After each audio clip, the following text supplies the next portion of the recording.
mampu untuk membuat ini. Yang penting pemahamannya udah sama dulu. Oke. Nah karena itu sekarang kita coba membuat format penilaiannya. Saya yakin Bapak Ibu juga sudah terbiasa membuat itu, tapi karena itu terkait dengan pembelajaran berbasis kasus dan objek, termasuk dalam misi IKU itu ternyata ada proyek, ada UTS, ada UAS. Ya, jadi perlu kita. Nah karena itu di situ di materi juga saya kirim sekedar naskah awal untuk jadi bahan diskusi.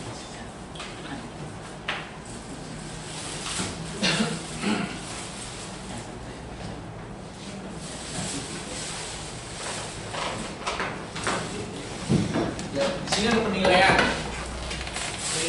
untuk berbasis kasus atau proyek ataupun metode ceramah biasa itu ada evaluasi kan, ya, ada soal. Tapi di permen itu dikatakan bahwa dalam penilaian itu prinsipnya adalah harus edukasi. Edukasi ini maksudnya bahwa dalam penilaian ini yang prosesnya harus bisa memotivasi mahasiswa agar memperbaiki perencanaan dan cara belajar dan meraih capaian pembelajaran lulusan. Jadi muaranya tetap capaian pembelajaran lulusan. Yang kedua adalah otentik. Ini merupakan penilaian yang berorientasi pada proses belajar yang berkesinambungan dan hasil belajar yang mencerminkan kemampuan mahasiswa pada saat proses pembelajaran. Berarti di sini interaksi mahasiswa, partisipasi mahasiswa tadi poinnya 10%. Emang ada di sini. Jadi kita nggak mungkin menilai 10% kalau nggak ada poin dua. Nggak mungkin kita menilai kalau mahasiswanya nggak berinteraksi. Itu yang kedua. Yang ketiga objektif. Ini merupakan penilaian didasarkan pada standar yang disepakati antara dosen dan mahasiswa serta bebas dari pengaruh subjektivitas penilaian ataupun yang dinilai. Jadi mungkin di awal udah perjanjian harus datang tepat waktu misalkan, terlambat paling lama sekian menit misalkan, kontrak pembelian gitu, itu sudah disampaikan.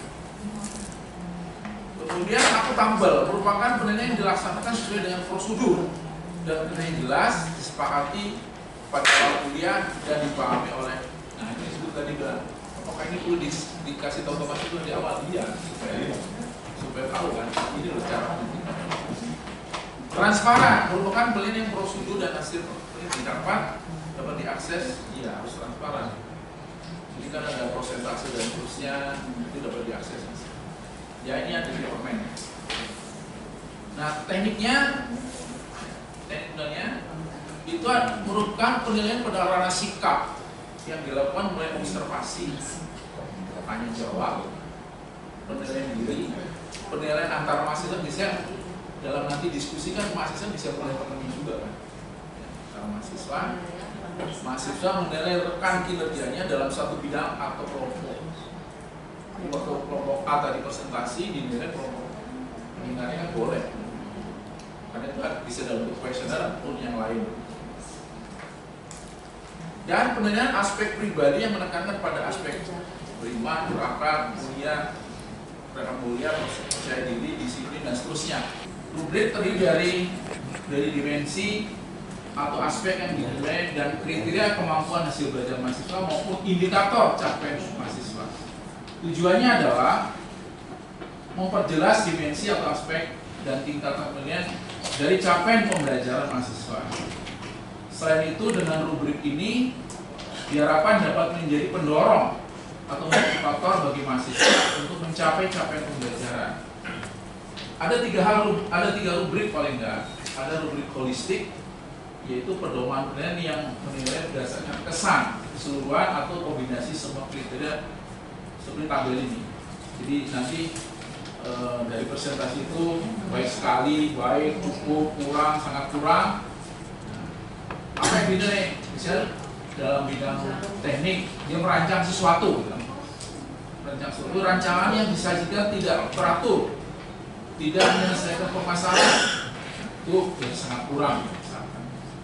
Kemudian Rancangan yang misalnya teratur namun kurang menyelesaikan masalah, itu masih kurang. Kemudian rancangan yang disajikan sistematis menyelesaikan masalah namun kurang dapat dipraktekkan, itu cukup. Misalkan rancangan yang disajikan sistematis menyelesaikan masalah dapat dimensikan tapi kurang inovatif, ya itu lumayan baik Pak. Kemudian rancangan yang disajikan sistematis menyelesaikan masalah dapat dimensikan dan inovatif, ada novelty-nya, ada kebaharuannya. Nah, itu baik sekali. Misalkan itu. Nah, tentu setiap prodi kalau membuat ditugasi perancangan ya beda-beda. Tapi kurang lebih caranya seperti itu gitu. Karena apakah kriteria penilaian seperti ini ya tergantung apa yang dirancang. Tergantung materinya apa, tergantung proyeknya apa. Ya, tapi kira-kira dalam membuat rubrik seperti itu. Kemudian ada rubrik analitik, yaitu pedoman penilaian yang memiliki tingkatan kriteria penilaian yang dideskripsi dan diberikan skala penilaian atau skor penilaian yang ditunjuk tabel ini. Jadi misalkan dalam suatu perkumpulan atau apa itu dari aspek organisasinya itu kalau sangat kurang itu kita poin tidak ada organisasi yang jelas, fakta tidak digunakan untuk mendukung. Jadi hanya katanya mau dibuat seperti itu gitu. Datanya nggak ada gitu misalkan gitu. Atau datanya ada tapi tidak mencukupi, ya kurang. Atau presentasinya bagus dan seterusnya tapi buktinya kurang mendukung kesimpulan dan sebagainya. Jadi seperti ini. Ini rubrik yang analitik ya. Jadi pertama seperti sangat kurang, cukup, baik, dan baik sekali atau sangat baik.